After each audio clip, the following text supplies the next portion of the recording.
The night was dark and stormy, with lightning illuminating the sky from time to time, revealing deserted and drenched streets. Jessica was driving with difficulty, the windshield wipers struggling to keep up with the force of the relentless rain. She was hurrying home, longing for the warmth of her house after a long day at work. But as she turned the corner of a nearly deserted street, her headlights caught something that made her slow down. Standing under a small makeshift shelter, she saw a boy who looked no older than 11, firmly holding the hands of two younger girls. The determined look in the boy's eyes, even though he was soaked to the bone, and the way he was trying to protect his sisters, caught Jessica's attention. The girls were huddled together, trembling, clearly frightened and unsure of where to go. Without hesitation, Jessica parked the car and stepped out, immediately hit by the cold rain. "Hey, are you all okay?" she asked, approaching cautiously. The boy looked at her with distrust but didn't answer right away. Sensing the urgency of the situation, Jessica extended her hand. "Come with me, you can't stay here in the rain." After a brief moment of hesitation, the boy nodded and helped the girls stand up. The girls could barely walk, so exhausted and weak they were. Jessica quickly guided them to the car, placing the girls in the back seat and the boy beside them. She cranked the heater up, hoping the warmth would calm them. As she drove, Jessica glanced in the rearview mirror, watching the children. The boy kept a serious expression, staring out the window, while the girls were still shaking, clinging to each other. She didn't know who they were or where they came from, but one thing was certain. These children needed help. Back at her house, Jessica quickly found dry coats for the children and settled them on the couch, offering them warm blankets. The twins, Emma and Grace, were exhausted, nearly falling asleep, while Daniel remained alert.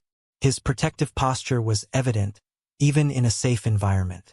He seemed far more mature than his age suggested. After preparing a hot soup, Jessica sat down beside them. "You're safe here. Now, can you tell me what happened?"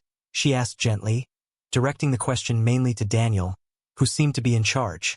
Daniel hesitated for a moment but finally began to speak, his voice low and cautious. "My mom. She sent us away," he said, eyes fixed on the floor. She loves us, but she's with a bad man. A man who doesn't want us around." Jessica frowned. "What man?" "Eric," Daniel replied, his voice filled with bitterness. "He's with our mom now. He doesn't like kids, and he said that if my mom wanted to stay with him, she had to get rid of us. She tried to resist, but he threatened her. So she sent us away to protect us." Daniel's words hit Jessica hard. The situation was more severe than she had imagined. These kids weren't just running from the rain. They were fleeing something much darker. "Is your mom in danger?" Jessica asked. Daniel just nodded. "She's scared of him, but she can't protect us, and now he might be looking for us." A chill ran down Jessica's spine. The responsibility of protecting these children weighed heavily on her shoulders, but she knew she couldn't leave them helpless. She looked at them with determination. "You're safe here. I'll find a way to help." After Daniel's revelation, Jessica felt the urgency of the situation weighing even more heavily on her shoulders. While the children rested on the couch, she stepped into the kitchen, trying to think of a solution. Daniel's story echoed in her mind. She needed help and fast. That's when she thought of Clara, her longtime friend. Clara always had good advice and might know what to do in such a complicated situation. Jessica picked up the phone and, without hesitation, dialed Clara's number. It didn't take long for her friend to answer. "Clara, I need you. Something's happened. Can you come over?" Jessica's voice was laden with worry, and Clara immediately picked up on it. "I'm on my way," Clara replied without hesitation. About half an hour later, Clara arrived at Jessica's house, her face reflecting the concern she felt upon seeing the seriousness of the situation. Jessica explained everything in detail: the children, the mother, Eric, and the looming danger. Clara listened in silence, absorbing the gravity of the problem. "We need to find a way to keep these kids safe and figure out a solution to help their mother," Jessica said, her words quick and anxious. Clara agreed but kept a thoughtful expression. "Maybe we can hide them somewhere safe while we think of what to do." We have to be careful, especially if this Eric is as dangerous as he seems. Jessica nodded. You're right. They can't stay here for long. Eric might end up finding us. They started thinking of possible places where the children could stay temporarily, and Clara, with a serious expression, promised to help in any way she could.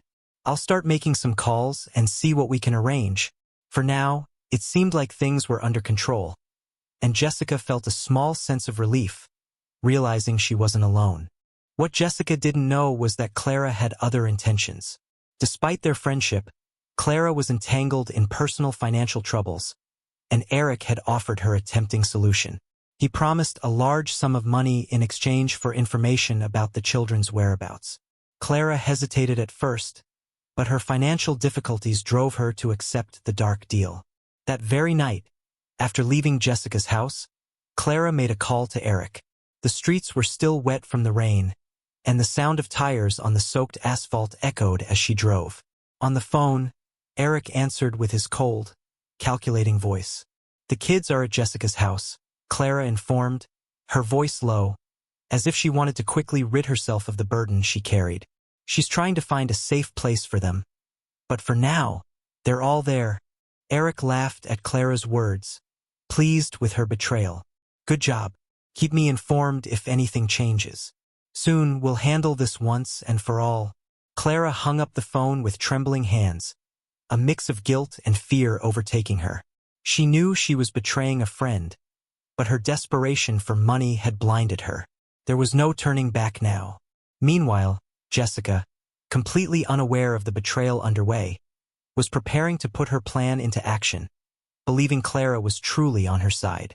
Daniel, who had already shown signs of deep distrust, watched everything in silence. He sensed that something wasn't right, but he didn't yet know what. The next morning, the atmosphere in Jessica's house seemed calm, but Daniel couldn't relax. Something inside him was deeply unsettled. He watched Clara closely, noticing how she seemed different, distant. There was something about her behavior that didn't seem right, and the boy, despite his young age, had developed a sharp instinct for sensing danger. While Jessica prepared breakfast for everyone, Daniel saw Clara step outside to make more calls. This time, he decided to discreetly follow her to the backyard, keeping a distance where he could hear but not be seen. Clara was talking on the phone, her voice low and nervous. Yes, Eric, everything's under control. The kids are still here, and Jessica suspects nothing. Yes, I'll keep you informed about any movement. Daniel's heart raced. It was true. Clara was betraying Jessica, and they were in danger. He knew he couldn't tell Jessica without proof. He needed to act quickly before Eric arrived to capture them. Returning quietly to the house, he approached Jessica, trying to appear as calm as possible, though his mind was racing inside. Everything okay, Daniel? Jessica asked with a smile as she placed a plate of food on the table for him. He forced a smile. Yeah, everything's fine, but inside he was already forming a plan. Later that day, when Clara left again to take care of some things, Daniel saw his opportunity. He took Jessica's phone, which she had left on the counter, and discreetly went out to the backyard, where he knew Clara would continue making her suspicious calls.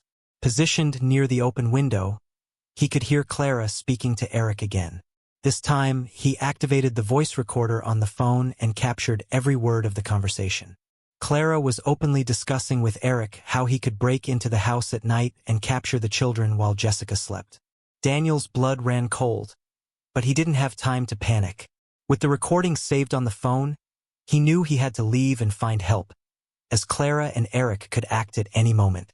Carefully, Daniel placed the phone back where it belonged and went over to his sisters, who were playing in the corner of the living room. Emma, Grace, we're going to leave for a while. Okay?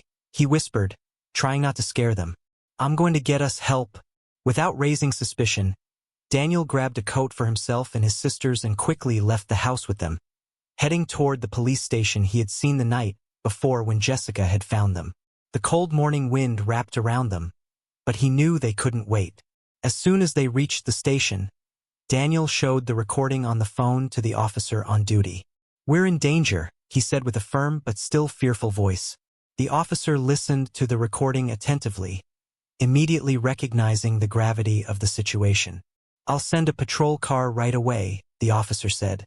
Daniel felt a momentary relief, but he knew there was still much at stake.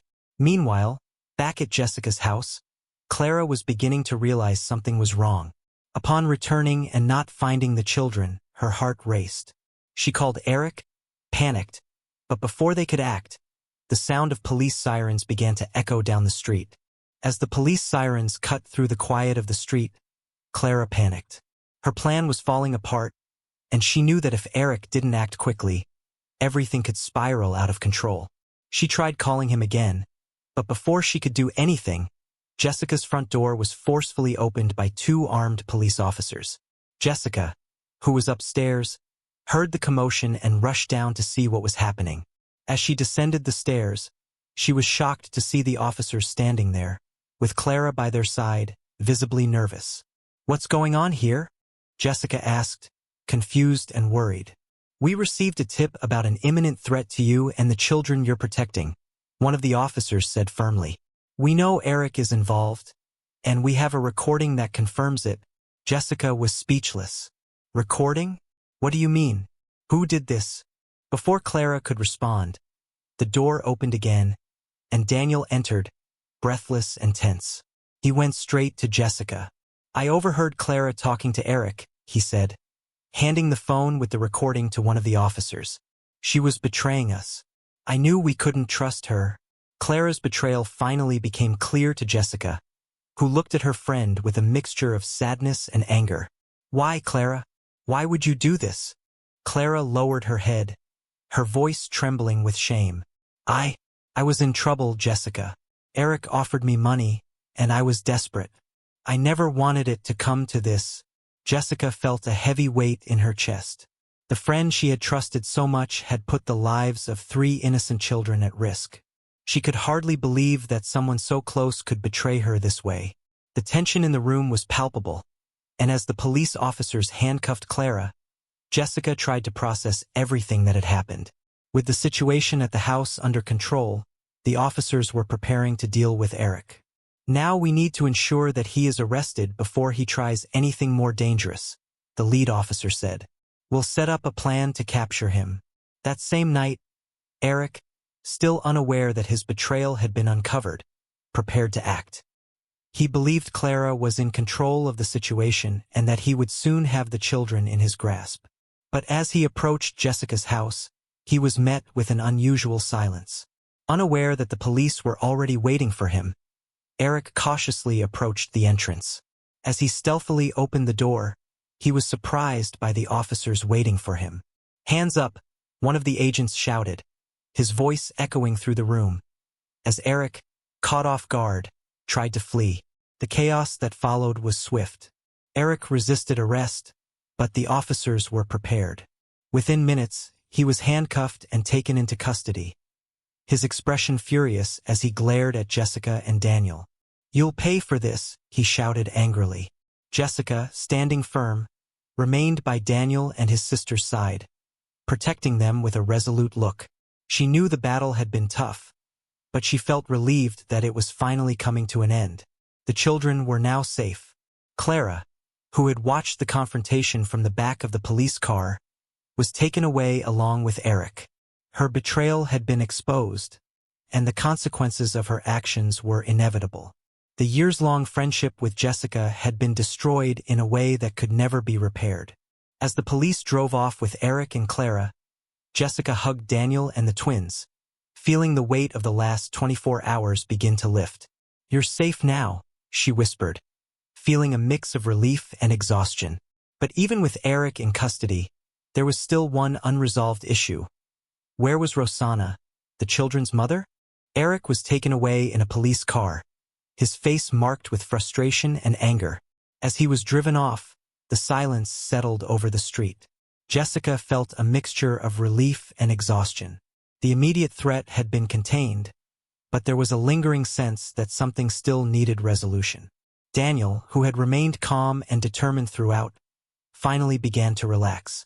The twins, Emma and Grace, seemed to loosen up, as if they knew the worst was over. He's out of our lives now, Jessica whispered to herself, more than to anyone else. But the unspoken question that hung in the air was about the whereabouts of Rosanna, the children's mother. The police stayed at the house for some time, ensuring everything was in order and gathering more information about Eric and his connection to Rosanna.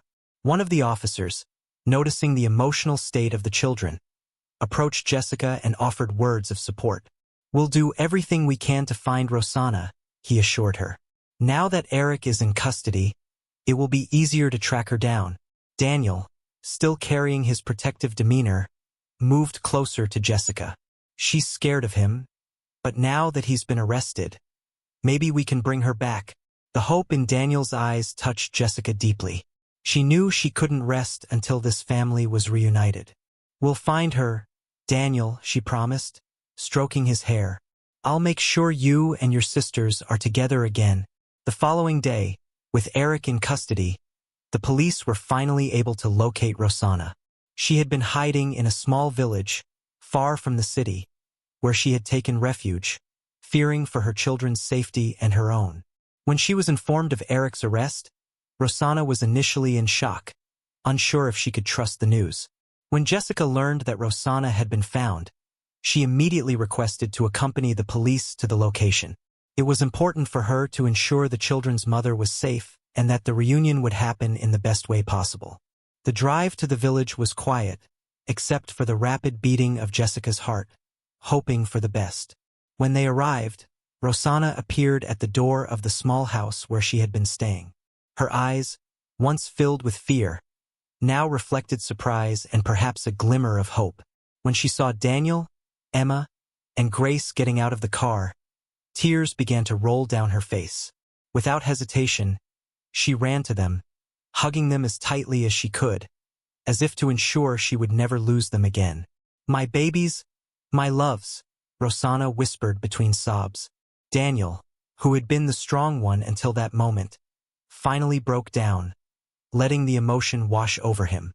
The twins, who barely understood what had happened, hugged their mother just as tightly, happy to be back in her arms. Jessica watched from a distance, her heart warmed by the scene. She had done everything she could to protect these children and reunite this family, and now, at last, she felt her mission was complete. Rosanna approached Jessica, still with tears in her eyes. "I don't know how to thank you. You saved my children. You saved our family." Jessica simply smiled and shook her head. "They're incredible kids, Rosanna. All I did was what anyone should have done." With Eric out of the picture and the family reunited, Jessica knew that these children now had a chance for a better future.